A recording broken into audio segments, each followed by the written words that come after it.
Jornal da Globo.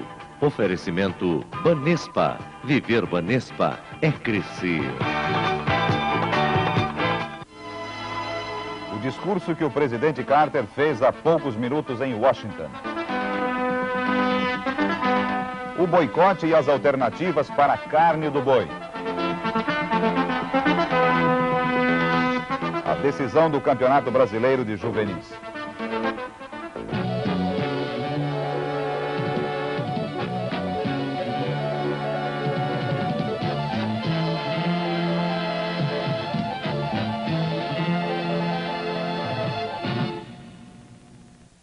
Boa noite. O preço da carne de boi baixou nas cidades onde as donas de casa estão fazendo boicote. A ameaça de aumento na carne do frango foi afastada hoje em Brasília. Não haverá aumento no preço do frango. A promessa foi feita pelos avicultores ao secretário de Abastecimento e Preços da CEPLAN, Carlos Viacava. Os supermercados se comprometeram a promover a venda de frango, reduzindo as margens de lucro. O secretário Carlos Viacava disse que o governo não vai formar estoques para regular o mercado da carne se isso provocar aumento de preços. Em São Paulo, o comentarista Marco Antônio Rocha analisa o movimento das donas de casa de vários estados que estão boicotando a carne de boi. Esse boicote, embora válido para regimentar consumidores e para reforçar o espírito de autoproteção, apresenta alguns problemas. Um deles é que a carne de boi no Brasil não tem realmente um substituto à altura, nem em quantidade, nem em preço. O frango, o pescado, o porco, etc., são realmente muito mais caros, principalmente se levarmos em consideração dois fatores. Primeiro, o preço da carne de vaca de segunda, que é a mais consumida. E segundo, o rendimento na hora do preparo. De modo que o boicote à carne de vaca significa, na prática, deixar de consumir qualquer tipo de carne por uns tempos. Mas todo problema econômico tem o seu lado positivo. Ao mesmo tempo, o boicote abre uma oportunidade para os criadores de aves, de coelhos, de carneiros, de porcos e também para a indústria pesqueira. Os produtores desses outros tipos de carne têm agora uma chance de entrar na mesa do consumidor, aproveitando as faixas de mercado que estão se abrindo no consumo de carnes em geral pelo boicote ao boi. E o resultado disso tudo poderá ser bastante saudável para a agropecuária como um todo, pois permitirá uma maior diversificação e, portanto, um maior equilíbrio dessa atividade básica.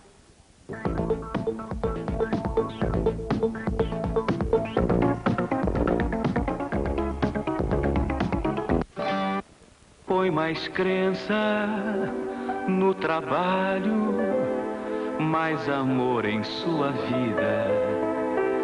Deixe o coração se abrir, mostre quem é.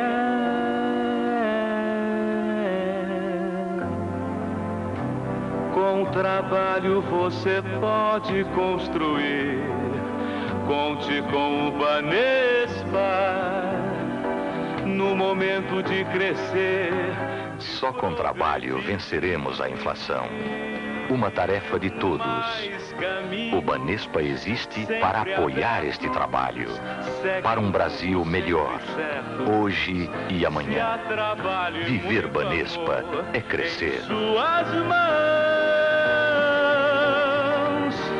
Viver Banespa é crescer. Olha, não se engane. Sucesso mesmo são os preços da Marcomban. Azulejo decorado em cepa extra a partir de 249. Azulejo decorado Secrisa extra a partir de 219. Conjunto de louça Selite Lotus 2.840. Tanque de louça Selite 963. Papeleira Cris Metal 158. I've got you and O Partido Popular volta a criticar duramente o governo. Em entrevista coletiva hoje em Brasília, o senador Tancredo Neves reclamou definições políticas mais claras e decisões corajosas na área econômica. O governo está com planos conflitantes, o governo está perplexo realmente em face de algumas medidas que não podem ser mais adiadas. O governo não tem sequer uma definição clara sobre a sua política na área de energética, principalmente. O senhor acredita na eficácia da política anti-inflacionária do governo? Dentro do sistema econômico e financeiro que o governo adotou, as medidas não são boas nem más, elas são as únicas que ele podia adotar, porque as deformações da política monetarista brasileira levaram o governo às últimas etapas de uma política monetarista no combate à inflação. Na área política, o senhor acredita na intenção do governo de promover eleições diretas para os governos estaduais em 82? Já estou duvidando da sinceridade do governo em promover as eleições diretas de 82. Porque se ele realmente tivesse empenhado em dar eleições diretas de 82, ele deveria pôr o máximo empenho na aprovação da emenda Lobão. A recente ofensiva política do governo, no sentido de arregimentar mais integrantes, mais adeptos para o Partido Democrático Social, significou muitas perdas para o Partido Popular? Foi um episódio lamentável e deplorável. O governo perdeu realmente a serenidade, passou a usar todos os processos de sedução que não se enquadram nos parâmetros éticos de uma vida democrática. Mas foi bom para o PP, porque foi uma demonstração inequívoca dada a toda a nação que nós não somos um partido de linha auxiliar do governo. Nós somos, na verdade, um partido de oposição. O preço mínimo da soja teve hoje um aumento de 39,6%. A saca passou de 315 para 440 cruzeiros. Ao anunciar o aumento, o ministro da Agricultura, Amaury Stabile, disse que as exportações de soja devem dar este ano ao Brasil uma receita superior a 2 bilhões e 200 milhões de dólares, cerca de 100 bilhões de cruzeiros. Os últimos presos políticos de Pernambuco, Luciano Almeida e Roline Sone Cavalcante, ganharam hoje liberdade condicional e deixaram a penitenciária de Itamaracá. Começa o debate sobre o relatório encaminhado ao Ministério da Justiça para combater a violência. O advogado Vicente Cassione, membro do grupo de trabalho que elaborou o documento, disse hoje em Brasília que, sem autonomia financeira, os municípios não poderão enfrentar a violência. O álcool seria um dos principais fatores da criminalidade. Esse foi outro ponto assinalado pelo relatório dos juristas entregue ao ministro da Justiça. Mas é uma conclusão que já começa a abrir polêmica.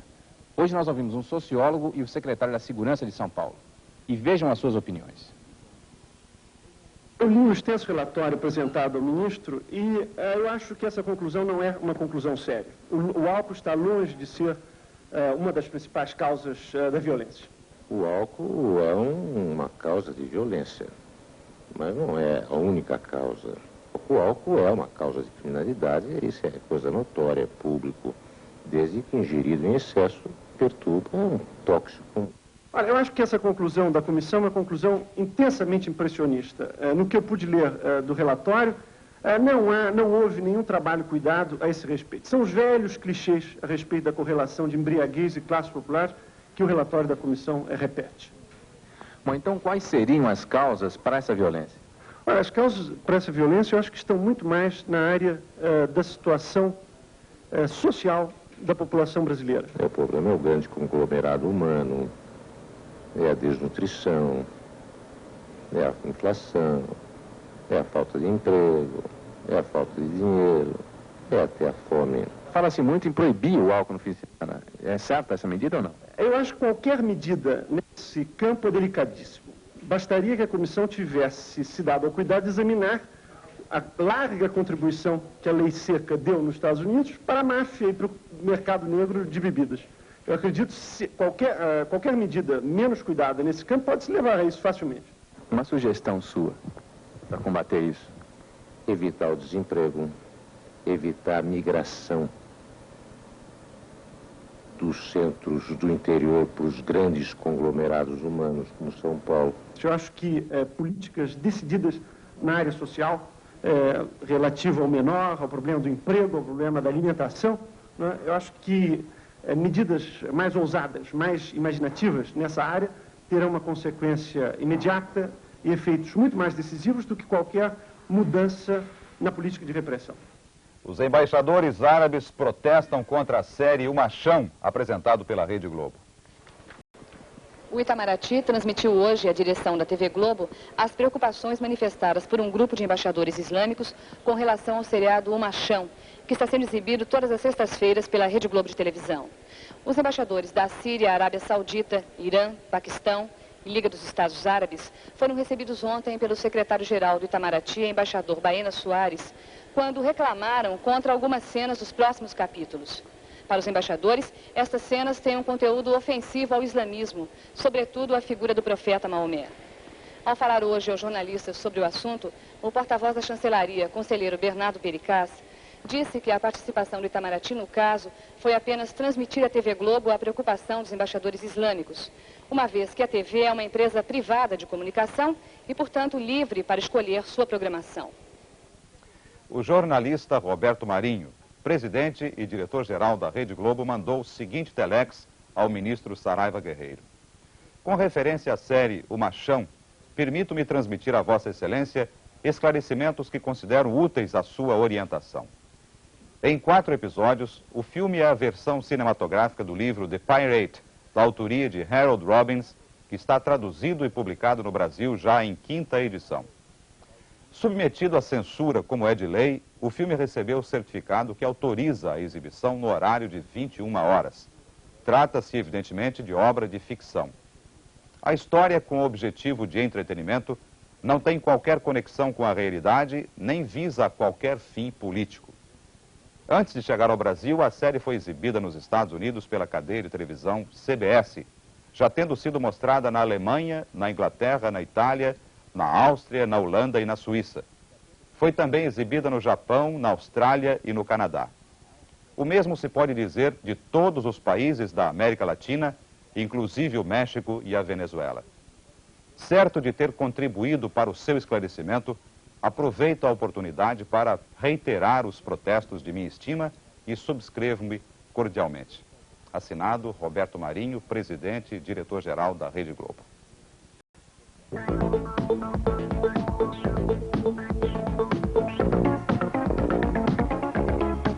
Polara valorizou sem aumentar de preço. Com uma rede que cresceu, melhorou ainda mais seus serviços. Venha buscar o carro deste e dos próximos anos na rede autorizada Chrysler. Agora maior e mais forte.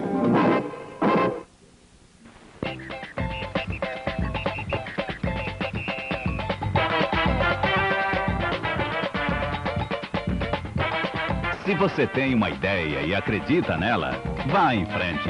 O dinheiro para realizar seus planos está na Logicred mais próxima. Logicred, Avenida Duque de Caxias 389, Praça da Sé 28, primeiro andar, no seu bairro ou na sua cidade.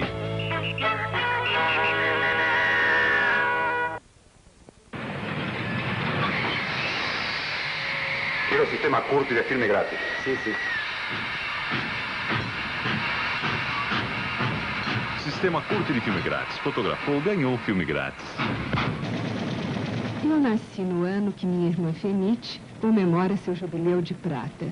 Meu nome é Fenatec, a primeira feira nacional de tecelagem. Eu vim ao mundo para atender às necessidades de todos os lojistas e confeccionistas. Não deixe de ver. De 25 a 29 de fevereiro, no São Paulo Hilton Hotel. Fenatec, a primeira feira nacional de tecelagem somente para compradores.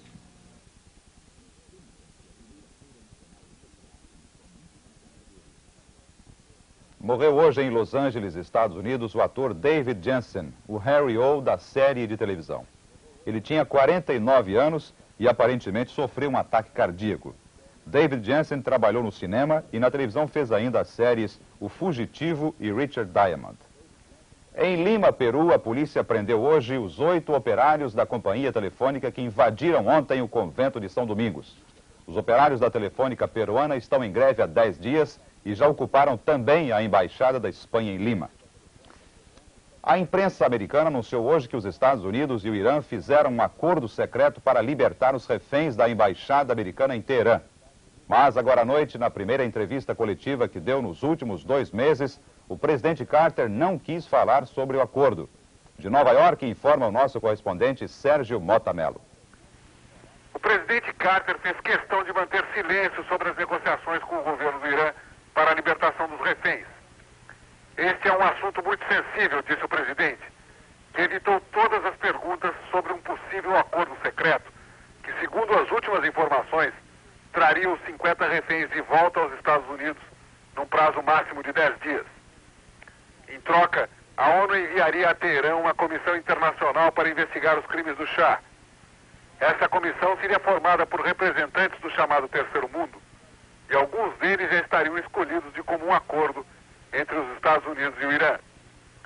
O presidente, porém, preferiu aproveitar a entrevista coletiva para responder aos desafios eleitorais do senador Kennedy, que acusa Carter de ter provocado as duas crises. A do Irã, por ter permitido a entrada do Shah nos Estados Unidos, e a do Afeganistão,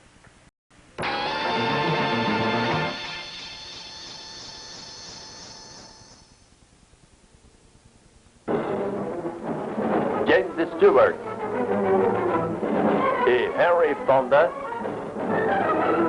em O Último Tiro. Coestrelando Gary Luckiot, Jim Dagger e Ed Begley.